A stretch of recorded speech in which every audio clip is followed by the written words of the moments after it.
when do you actually start the recruiting process in order to build those relationships? Gotcha. So right now, we're at the end of 2021. In Division III, you're never really done, right, until maybe June. But I'm in the beginning process of 2022 right now. I use your guys' service a lot, just trying to find out who's in our area, who's in our pipeline for Georgia, Florida, Texas. Get that prospect sheet, and then we'll start from there. We'll evaluate it.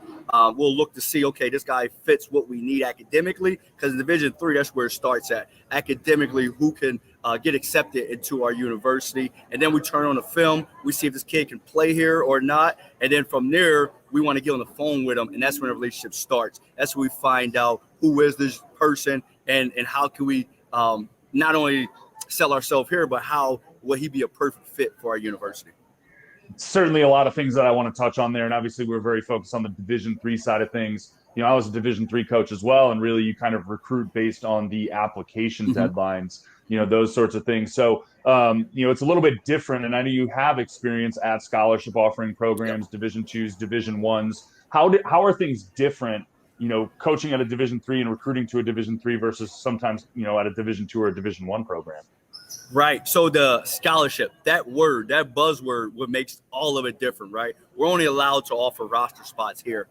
We can't give a scholarship, but the beauty of Division III is that we're able to give a financial aid package, which we'll touch more on, right? I don't want to steal your thunder, but for the academics, with the financial aid, we're able to come up with an award letter, right? That's combined those two that can be greater than some schools that don't offer a full ride. Right? Not every Division II offers a full ride. Not every D1 school offers a full ride. There's a lot of non-scholarship D1s out there that we compete against, and we're able to create a package based on their academics and based on their financial need that can be greater than the schools that can offer a scholarship. And that's what I want every parent out there in the nation to know, that Division III can be affordable, and it can be a lot cheaper than D1 and D2 schools out there.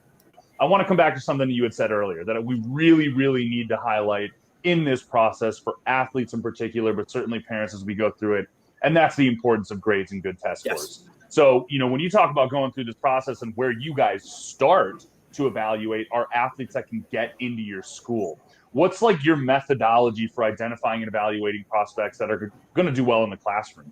Right. And this goes back to the relationships part. I try to be honest and open with every person I recruit, right? I am honest with everyone.